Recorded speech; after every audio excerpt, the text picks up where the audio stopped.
Hey, it's me, Unapologetically T, and I am here with another video.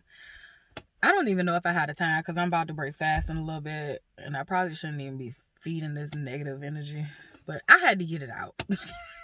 I had to get it out. I have been holding this one in, but this one is baby mama drama, and I've been thinking really deeply about, do I want to have kids? And it's just I haven't been now. It's been like probably like over a set of like last year, because I know when I left in 2023, I did not want to have kids. I did not want to be married.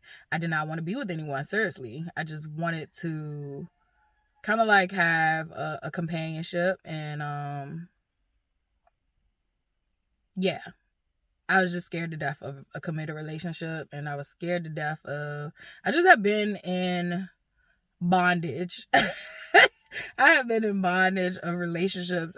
I had the relationships, and I've only had I feel like I had the one serious relationship.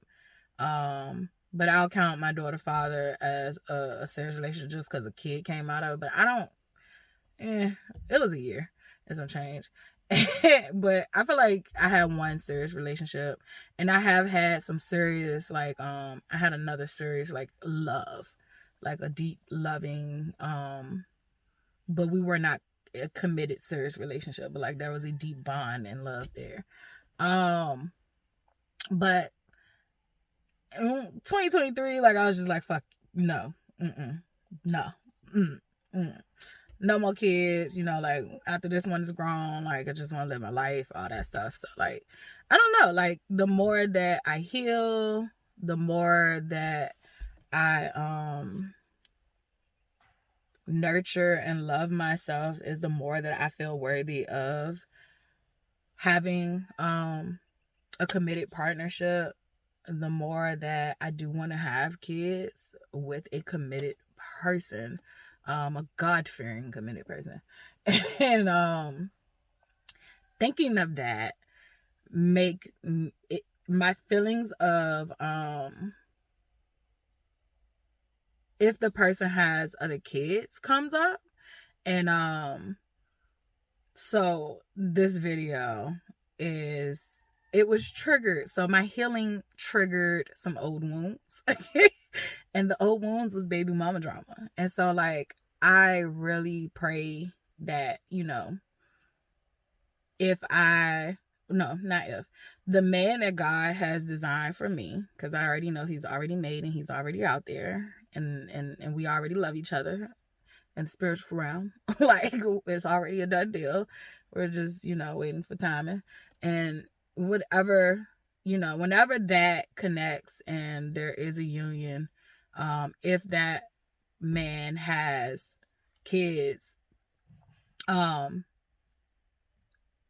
already know how I am. I'm very loving, and I just don't want to have the same experience as I had while I was in my 11-year relationship. It was a nightmare.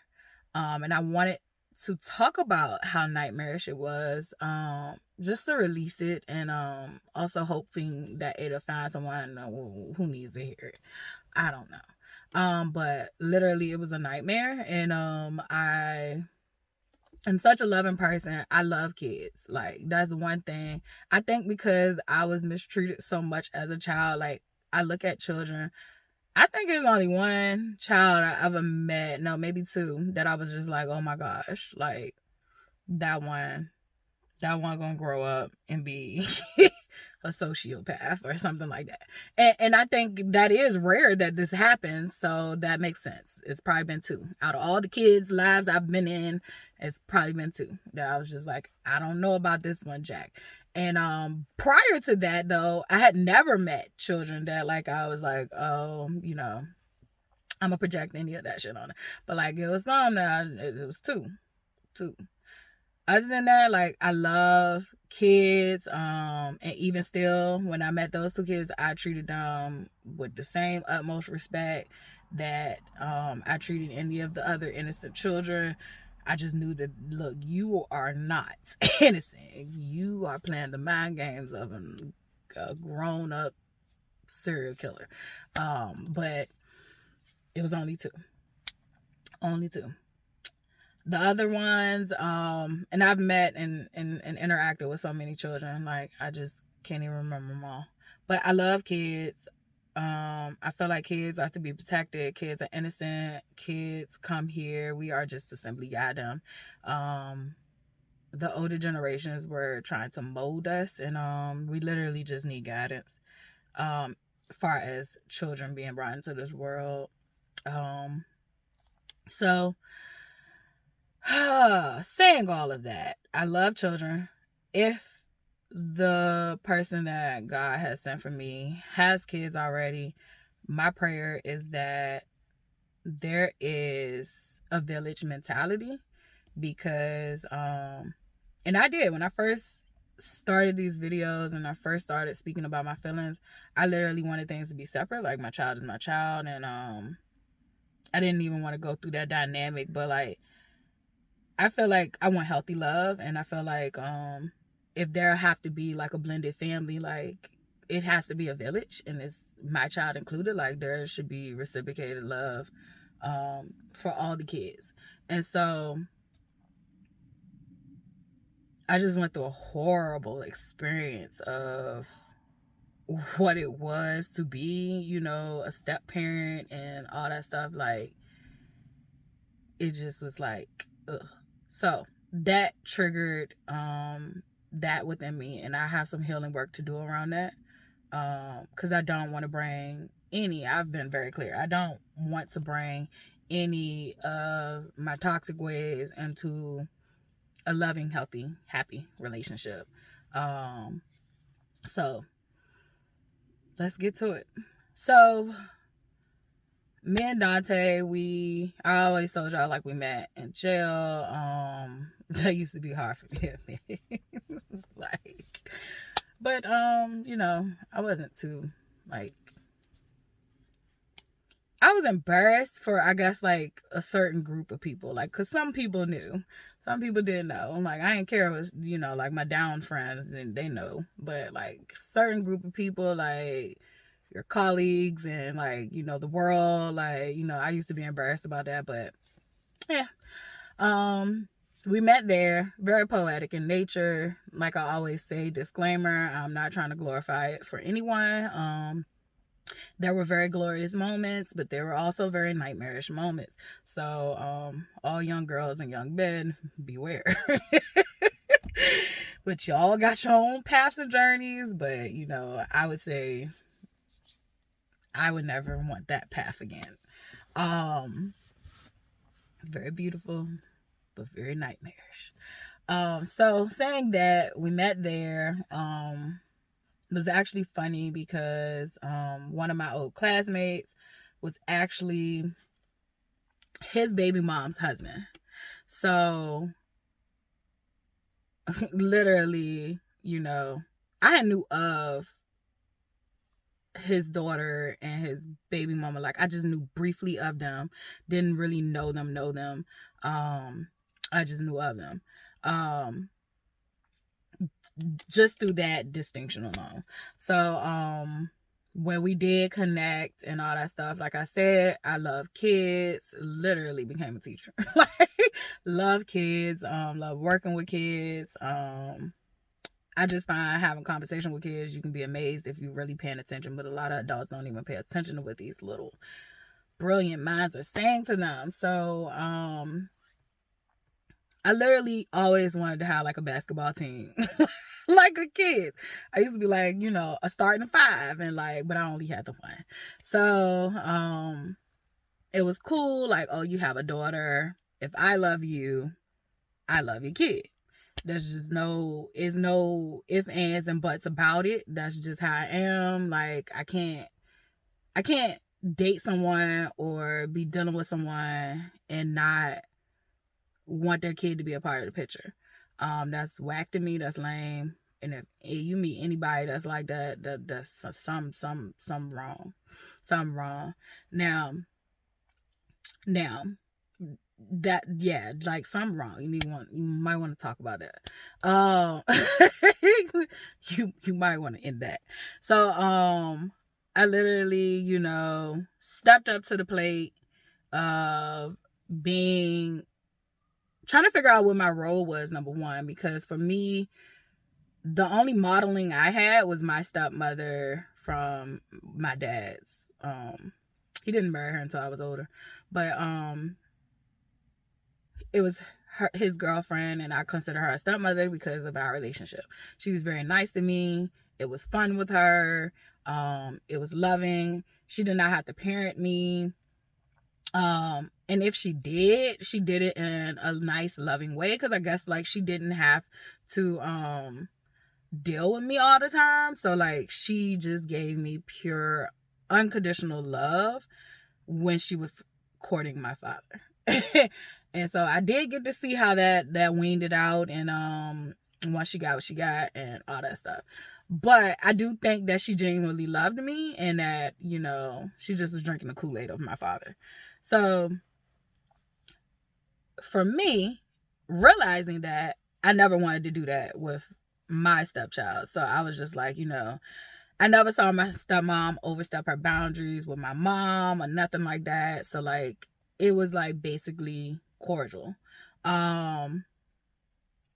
I always watched that, and I always loved that dynamic. So I tried to bring that same thing into the relationship with him and his child. And I literally got to watch when men be like the bitter baby mama, and how a woman will try to use the child as a pawn. I got to witness that be living fucking truth. Some of these men do not be lying. Some of these men do not be lying. Some of these women are fucking unhinged. And I just got to see how she would use her child as a pawn. And it was like, really, this is my way or the highway. If you don't do what I want you to do, when I want you to do it, how I want you to do it, it was no compromise. It was no what's for best for the child. It was what was best for her. And I ain't gonna hold you. There was plenty of times where I wanted to beat the dog shit out of this bitch. And I'm not gonna say it nicely. I got to get the rage out because I never got it out. So this is one of these videos where I am going to release this wound. So I do not have to bring this into no further situations. That was my situation with her and him and his kid. And my kid was involved in it, and it was a crazy dynamic. So I'm getting it out rawly and honestly. But yeah, I wanted to drag the shit out of her. And I think from her lens, she used to look at me like I was this whack, unknown girl. Like, she didn't even realize, like, bitch, I used to be in the streets probably more than you did. Like, I literally used to be in the streets. I literally hung around the niggas that literally was making money. So, like, I think you were the whack one. And, like, I literally looked at her like she was the whack girl who she literally identified herself with physical beauty and, having all the nails and the hair and the clothes and all that stuff. I'm not saying, like, I know flat bitches and I know, like, that's a thing. Like, you like fashion and you like looking nice. I'm not talking down on that, but I'm just saying that, like, it was extreme for her. I think that if you was to take those things away, like, she would feel less than. And I think she looked at me as the total opposite, like, whereas and I wasn't trying to do all this flashy stuff and all that stuff like I was whack. I think she looked at it like because I was quiet and reserved, like I wasn't about that. And she didn't even realize, like, I would have her child, and I would literally love to have her child, like love to do things with her child. Like, we would literally do things together. But I would have her child and we would be out in public, and like niggas would come up to me that was like homies with her husband, and like, but they knew me first too.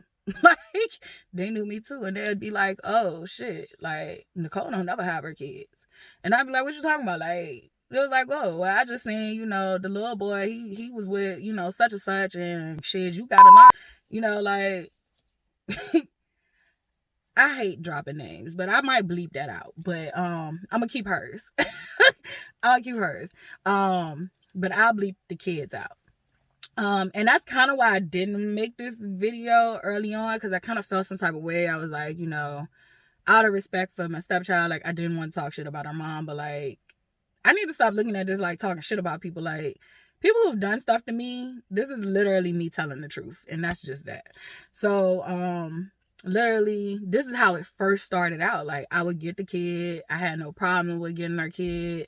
I actually loved spending time with his daughter.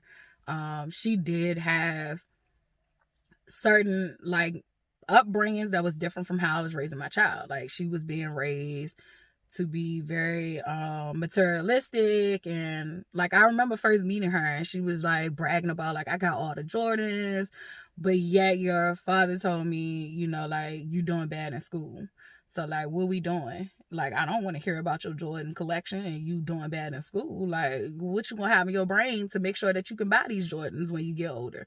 So like, we literally would have conversations like about stuff without trying to like undermine her mother.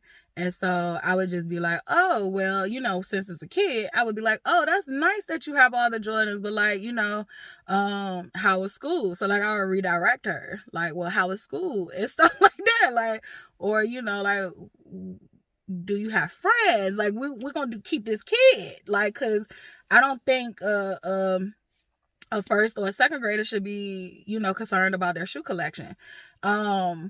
Granted, like I said, you do have people that are into fashion, but once again, the grades were not equally yoked to like, how you gonna afford this shit when you get older? Because if you don't figure it out now, your job opportunities are very slim. And you might have to do strange shit. That's what I was thinking in my head. I didn't say it to the kid, but I was like, you might gotta do some strange shit to keep up with this. So we're gonna need to get you up to par if you like these things. We're gonna have to make sure that you can afford these things. We had conversations like that once she got to a certain age. Like, if you like your nails and your hair and you like all the nice clothes, like, you're gonna have to make sure you can afford that lifestyle, because that's an expense. And education just wasn't being pushed. And I'm not saying that you have to have a formal education just to have these things, but you're going to have to be liberated mentally some kind of way. So like, what's your angle? And so we talked about different stuff. And literally, like I said, I'd get the kid, I'd have her around me, I'd have her around my family. I took her, you know, to different places, states, all that stuff. So like, I would have her, and this was early on in the relationship, and I think she was happy because it was like she had a babysitter, and I think that's what she viewed me as, you know, Dante's girlfriend that's dumb, and she's a dumb babysitter. Like, it was never like, takes a village to raise a child. It was like, I'm using the dumb babysitter. So, and I'll get into it, how I was the dumb babysitter. And I think I need to, excuse, God damn, it be your own kids. My charger stuck. But anyway, I do want to get this video done, and I'm gonna turn the car on so I can charge mine. It sounds so loud. My engine on. All right, so anyway, it's not 3:33 right now, but it's 3:33 on the clock. The car clock is real wrong. it's 7 something now. Time to break fast, but I'm gonna finish this. Literally, I had people come up to me and would make little comments like that, but yet you got her thinking like, I'm not tapped in, I'm not connected, I'm a nobody. So I let her feel like that. Like, even his daughter came to me one time and was like, oh yeah, like my stepdad told my mama, like, you and it's me and my best friend, like, that know him, like, oh, y'all was the whack girls at the school, like, y'all was just smart and whack. And I was like, oh, okay. Okay, well, he failed to mention that I would drag your mama. Like, But I didn't tell her that. Because a lot of people did have that misconception about me. They like thought I was like, just nice and smiley, and like, no, I'm with the shits. But I'm not with the shits no more. I've retired being with the shits, and I'm just focused on healing and recovery right now. And this is a part of my healing and recovery, getting it all out. So I remember like just being used, and I don't saying like she was utilizing me. I'm saying like she was misusing me. So like it became so bad that like a lot of people in the city knew her as she never had her kids. Like a lot of people knew she never had her kids. Like it got to that point. Like every weekend she was in a club. I think even during the weekdays she was in a bar. And I will give her this, she would work. She did have 3 kids. Eventually she had the 3rd one, and so she would work, but on her spare time she was clubbing and she was at the bar. She did have this girl very young, and that's why I always said I had compassion and sympathy for her, because number 1, she came from the foster care system. Number 2, Dante's aunt was raising her, because Dante's aunt was friends with her mom or something like that. Dante's aunt was raising her, and she was literally in a situation where Dante was definitely a predator. He was aware of this. He knew it was wrong, and he literally used to say like he think that it was his karma because he never had a baby by the women that he actually wanted to have. Like, not that he don't want his kid, that's not what I'm saying. Like, he loved his daughter. He really loved his daughter, but he looked at it like, there were women that he did try to actually intentionally like have kids with, and he was never able to do that with. But with her, he said he was messing with her, and when she was young, he was too old. Like, I think if he's 8 years older than me, then he's like at least 7 years or 6 years older than her. And I think she had her daughter when she was 16. You do the math. So he was a grown-ass man. Literally was wrong. I don't defend this culture, but it was a fucked up culture where a lot of us young women were being, taken advantage of by older men, literally thinking that 16 and 17 is okay. 16 and 17 is not okay to play with. Let little girls be little girls as long as they can. I don't give a fuck how old they present. I don't care how fast they're acting. Respect children if you're a grown-ass man. But he always did take with me. I don't know what he did with other people, but with me, he took accountability for that one, and was like, always, he felt like Allah had definitely that was his punishment for, and I'm not laughing, I'm just laughing at the part, like he used to say Allah, that was his punishment for having sex with a girl that was underage. There was a moment where he didn't know that, whether the child was his, but they did a DNA test, came out the child was his. Fast forward, he ended up having a drug problem, and he ended up, taking that great fall from being, the drug dealer that was making money and doing this and doing that, being the big man. He literally took that fall. And so he was in and out of jail and all that stuff. But I would say this, I would give this nigga this. For him to have struggled with the drug problem he struggled with, he did always try to make sure that his child was looked after. So even when he was in jail, like, he still tried to make sure that she was provided for the best he could. It wasn't, up to par, but, it was still like he tried to make something. So whether it was through family members, through me, through other, channels, like, he tried to make sure that she was looked after. The problem wasn't, and I do hope that one day, his daughter realizes this. The problem wasn't that he didn't love her. The problem wasn't that he didn't want to be a father. The problem was that, number 1, he struggled with a drug addiction. Number 2, her mother, the part that her mother played was far worse than him struggling with the drug addiction, because he literally wanted to be a part. He wanted to do things for his child, but she would undermine it, and she had a thing with power and control and all that shit. So I'm just saying it verbatim, but I would tell stories to try to like let you know what the fuck, like, because I wasn't even the father, and I was like, God damn. I was like, oh, you niggas is right. Like, these bitches is some of these, not all. If the shoe fit, wear it, and if it don't, if it don't apply, let it fly. But she literally was really vindictive, controlling, and she did this with not only him, she did it with everyone. So she literally would burn fucking bridges for a child. Like the village that showed up for a child. Like, I didn't have that village.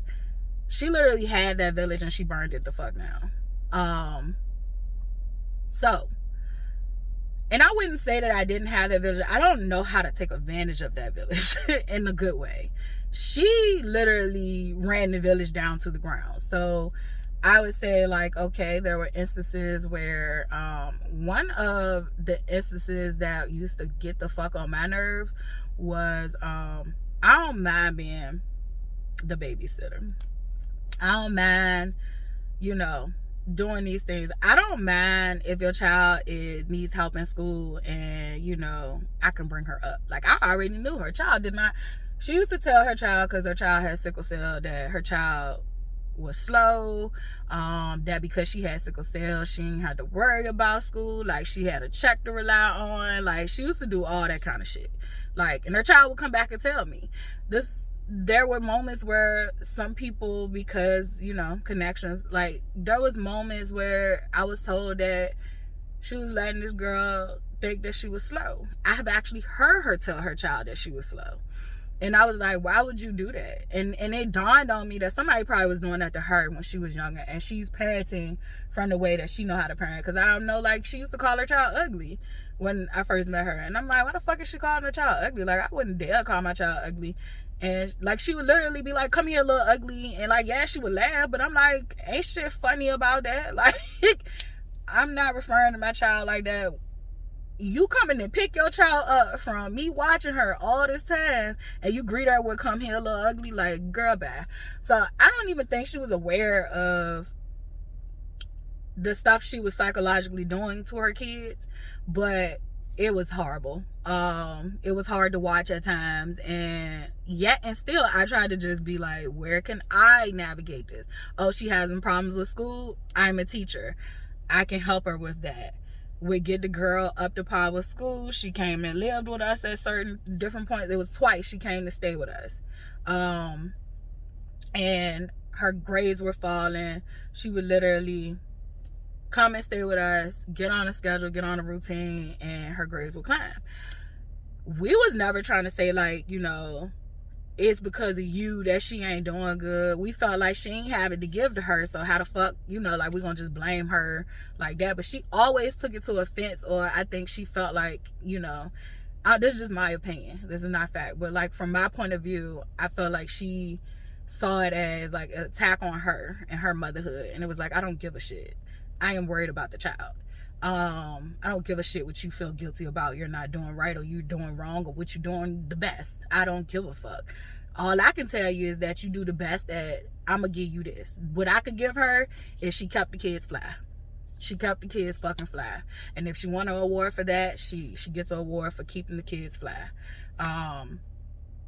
But there was definitely inconsistencies with a roof. It was inconsistencies, and I can't judge, like, I'm in my situation, but there was inconsistencies with the roof over their head. There was inconsistencies with quality time. There was inconsistencies where these kids were being dropped off at any fucking body's house. There was a situation where, like, me and her daughter cried about, her being left at someone's house, and then we was wondering, like, what was going on there, because the behavior had changed a whole fucking lot. So me and her had a moment, and we never dug into it too deeply, but she was being left a lot at different people's houses, and I don't think there was no vetting or nothing. I hated that. So for me, I used to like, because of what I've been through, like I used to be like, well, I'd rather her be with me than to be with somebody else. She would take advantage of that. So and granted, there was times, like I'm saying this from my perspective, but her dad actually, you know, had her too. So, but I'm saying this from my perspective of when I would have her, because there were times where he would be, you know, incarcerated, and it would just be me, her, and Charlotte. So, but there were times where it was me, her, him, and Charlotte. And I did not have to worry about her when he was in the picture as much, because he did what he had to do. But when I was the one in the picture dealing with the mom, she literally was handling me like I had laid down and had this baby with her. And so when I got in the picture, I noticed that the stepmom didn't want much to do with the situation. I realized that, you know, the mom didn't want much, you know, the aunties and, you know, like the stuff, like it just was not like, I could see it.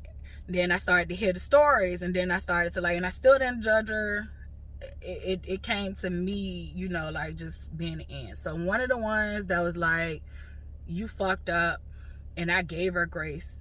I remember the hospital even being mad, like, and I still gave her grace and took off for her. But her daughter had sickle cell. Her daughter would have sickle cell, and she would have everybody trying to come and sit with her daughter, except for her sitting with her daughter in the hospital. My daughter has just asthma, and literally I haven't met a job that I'm not gonna, you know, tell them toodaloo because my child is sick.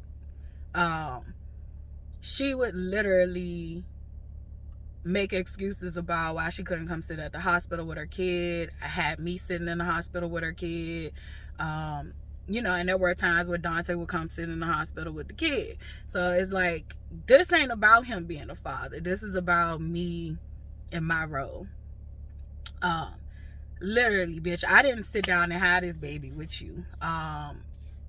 So her daughter literally got sick at the hospital. At the hospital.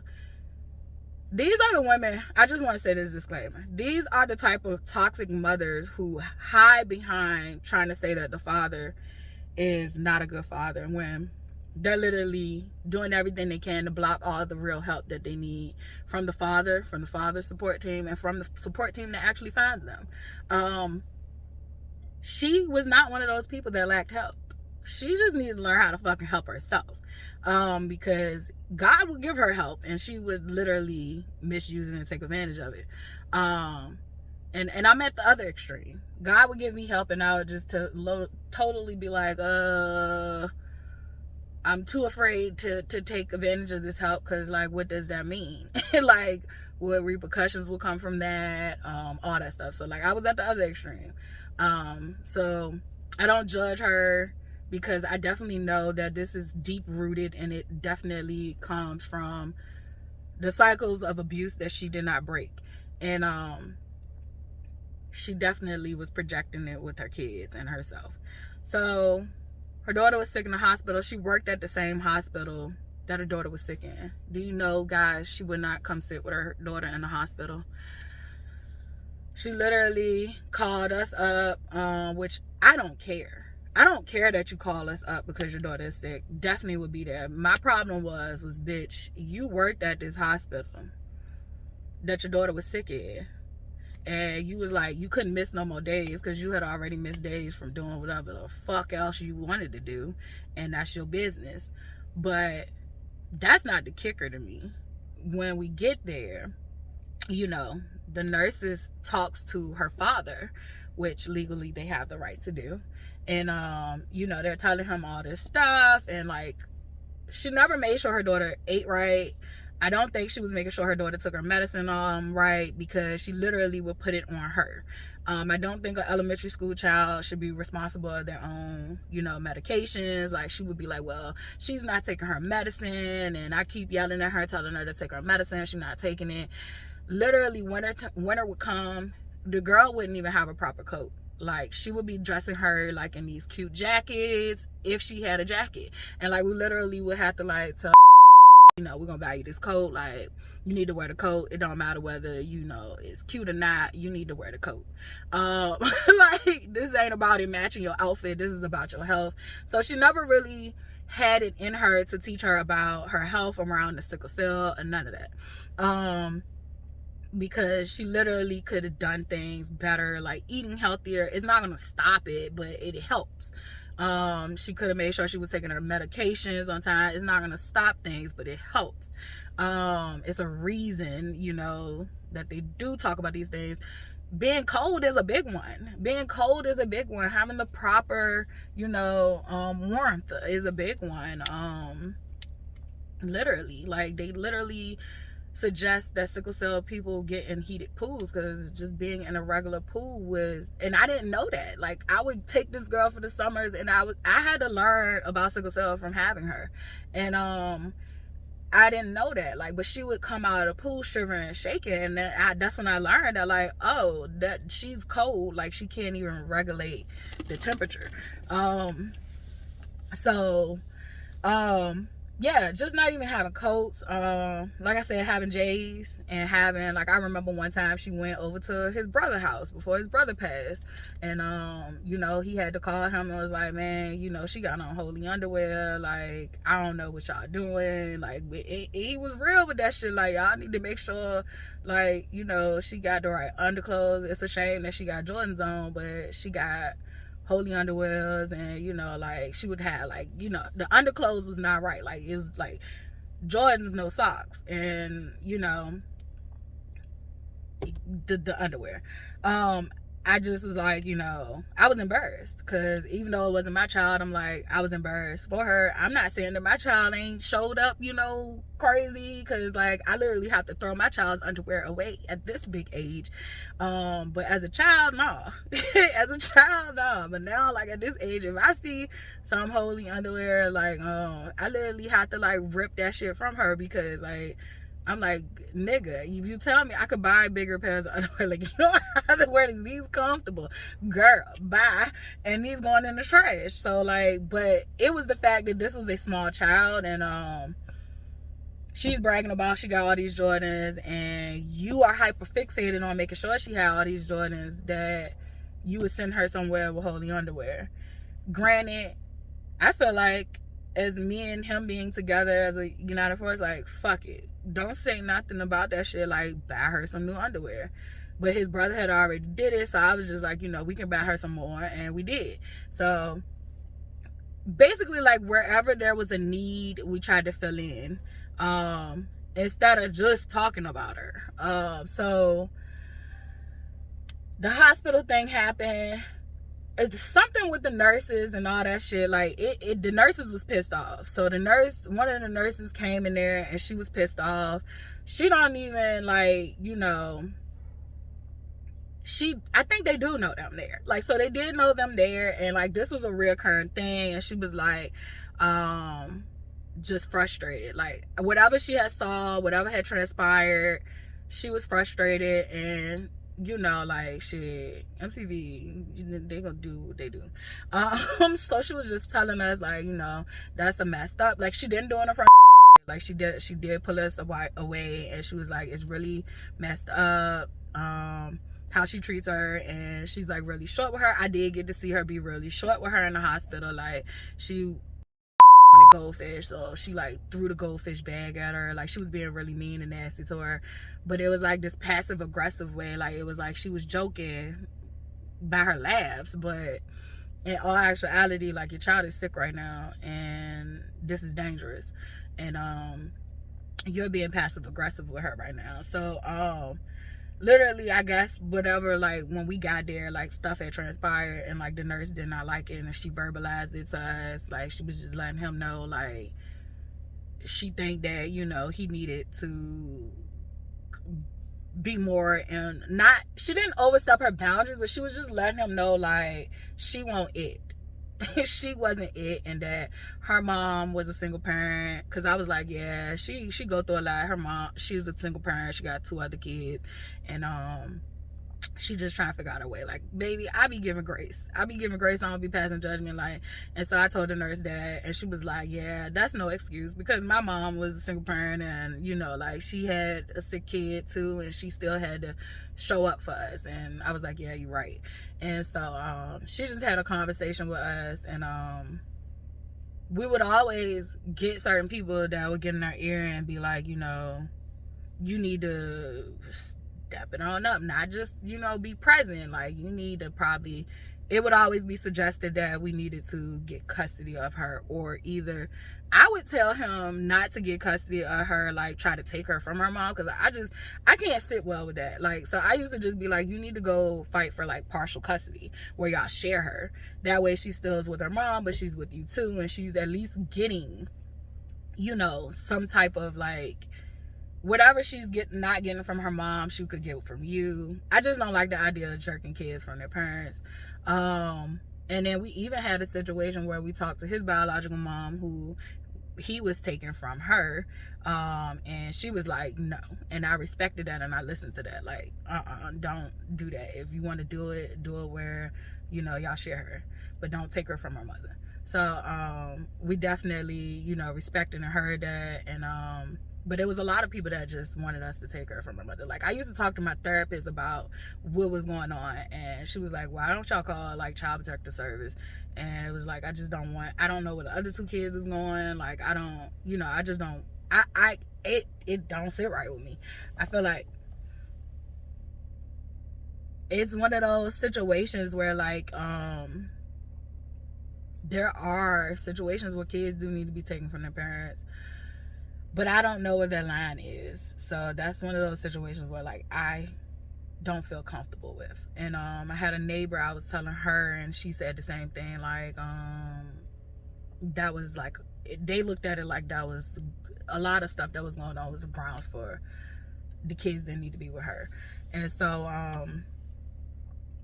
it just got bad. My last straw, she would use her as a pawn. So say for instance, if she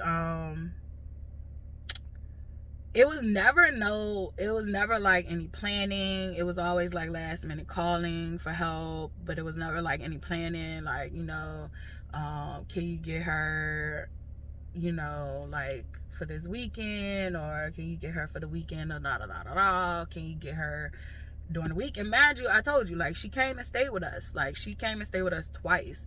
One time she came and stayed with us, it was like 6 months. Her mama got her break, and I guess she, you know, missed her child, and she ripped her out of the household.